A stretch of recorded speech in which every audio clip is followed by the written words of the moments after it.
Let's do this thing. I like that in stand-up comedy, you're supposed to dress one level above the crowd.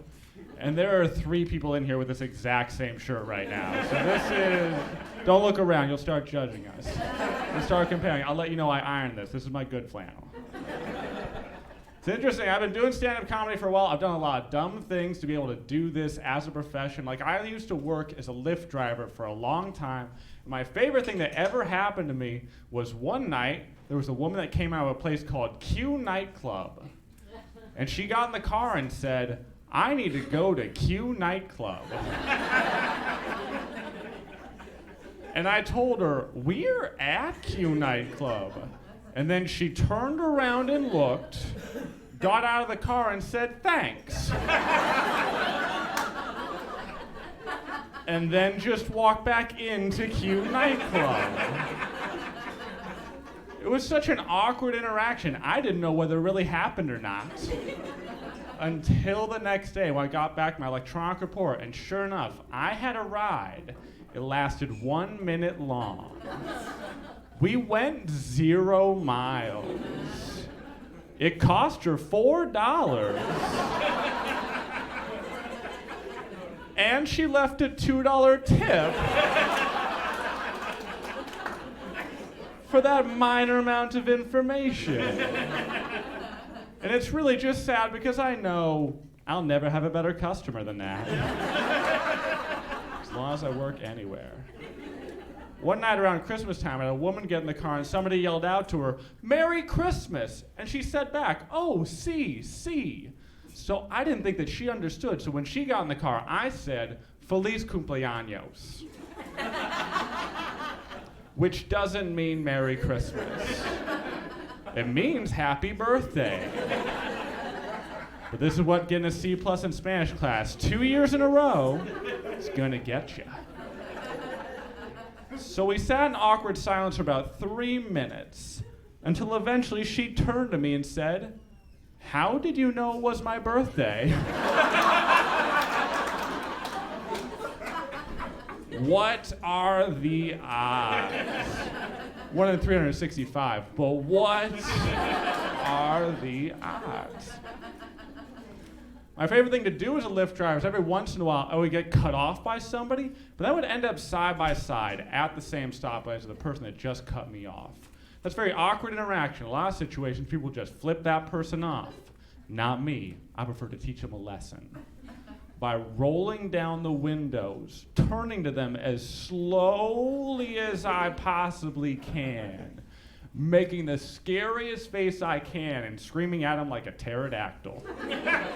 Just like,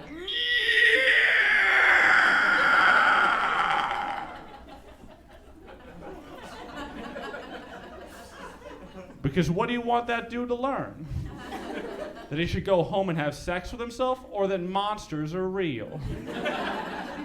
They only come out during traffic infractions. This is a cool crowd. You guys listen to that entire joke to get the pterodactyl noise at the end. That's not always a given for me. I appreciate that a lot. No, every once in a while, I'll be doing that joke. People won't be listening to the premise of that joke. And then I'm just a man pterodactyl noising with no context. And I have to stare at them like they're the weird ones. Hard situation. And I practiced that pterodactyl noise, obviously, for a long time to do that pterodactyl noise. I recommend everybody in here do the same. People on the street will leave you alone. If you are practicing a pterodactyl noise, you are the alpha crazy in that situation 100% of the time. They may even ask you if you need change. It's a good move. My favorite people to do it to, come at me with a clipboard, see what happens. Guys just come up to you like, "Sir, we would like you to read." Yeah!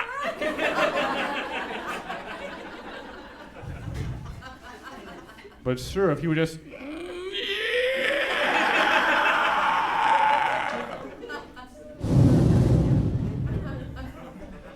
Man, we were never getting this prehistoric museum built.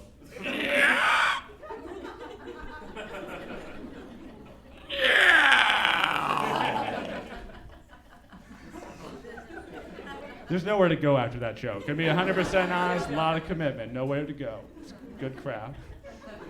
I've been doing stand-up comedy for 10 years. I've done over 2,000 shows in those 10 years, and I gotta be honest, most of those have just been terrible. I appreciate this crowd so much right now. This is a treat for me. No, I love you guys so much. Yeah, because when I first started stand-up comedy, I would take any gig available. Like, bookers would just call me up and be like, hey, I need a comedian. I was like, does it pay anything? They'd be like, no, and I'd be like, perfect, I'll be there.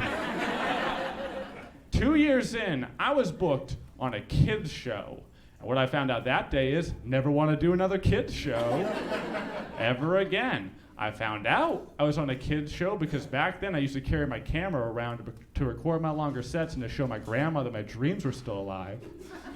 And I showed up to this large theater, and the man that booked me on the show looked at me, looked at the camera and said, you're gonna want to put that away. And I said, why? And he said, because you're not gonna want to remember that this happened. And that was the man that believed in me most that day. And I was performing in front of 200 children, and I found out how to make 200 children completely silent for 20 whole minutes. And here's a hint, it involved my act and the will to go on. It was so quiet in this large theater that I heard the man that booked me on the show go, boy, he sure is trying out there. And I don't know if you've ever heard something that hurt your feelings echo. But it's the reverb that puts the sting in it. And I was doing my best on these kids. I was sort of doing crowd work on kindergartners. Not what I want to be doing with my comedy career at all. But I was working it until I turned to this 5-year-old girl and I said, so how's the single life treating you? Which I still think is funny. That's a funny thing to say to a kid. But then she turned to me and said, what does single mean? And I was like, I'm not gonna tell you how alone I am. That's not how this is gonna work at all.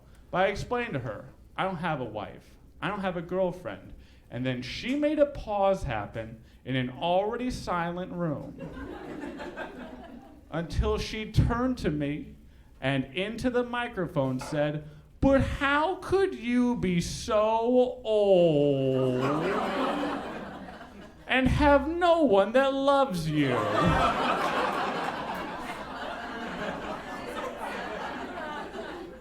Finally, a reason to cry myself to sleep at night.